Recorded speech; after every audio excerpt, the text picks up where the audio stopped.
Hey guys, back again. Second video of the day. This is from today's training, February 13th. Little squat and deadlift training.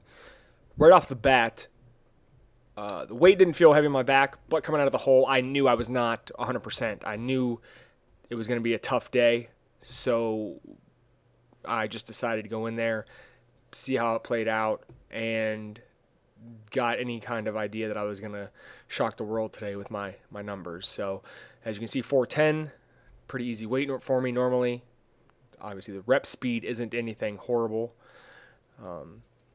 but I felt like it was much harder than it should have been. If you watch my 430, my speed coming out of the hole, I'm actually doing real bad with my elbows here. I'm letting my elbows float back. This third rep, I get super loose.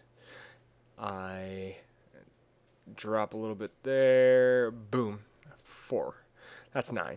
I know it didn't look like a 9. I didn't grind or anything, but nevertheless, it felt like a 9, so I used my better judgment, called it a day there, decided to go to the back off sets, the low drop sets. This is 410 again, because for some reason, I just cannot take 4 plates off. I feel like a little bitch, so I just stay at 410, because I'm paranoid that if I go to 3 plates and change, that I will magically become a weak bastard.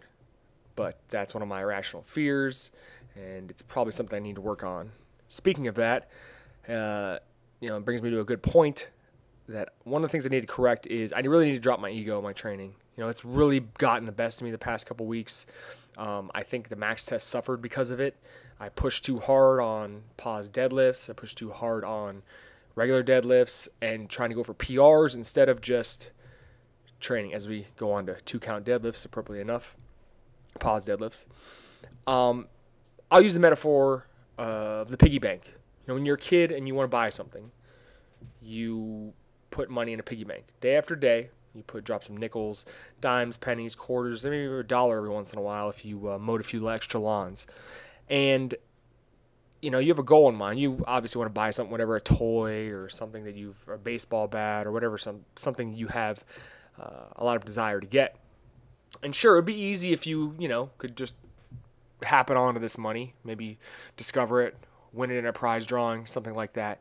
But let's be honest, that's not going to happen. And I know it's hard to grasp in this society of instant gratification, but you're going to have to be patient. And I need to start looking at training like a piggy bank. I need to come in and quit expecting to drop a ton of cash in the jar every day. Sometimes it's going to be a couple quarters, but it has to be consistent.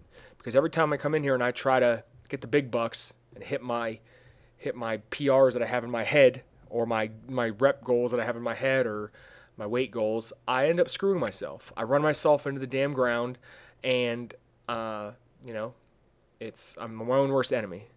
Oh, speaking of my own worst enemy, these are snatch grip stiff-legged deadlifts, and they are god awful. My lower back is destroyed right now. I rarely pull from the floor in a conventional stance, let alone a snatch grip. So these things were kicking my ass. But I felt pretty strong. I didn't do a lot of volume on the regular deadlift, so I felt like going for 365. And these really work lockout. The glutes, the spinal erectors, and the hamstrings are all getting trashed during this. But I have to say the spinal erectors are getting the most work out of everything. So these are really good for me because a lot of times I get stuck right at that, right above the knee spot. And these aren't easy on the lats either. So I did 365. That's actually a PR, I believe. I've never gone that heavy with that exercise. So I backed off 315 for 8. I don't know what happened in the camera angle here. Magically get my head cut off. So those are my rambling thoughts for the day and my mediocre training. Hopefully next time I'll be killing it once again, fully recovered and ready to put up some impressive numbers.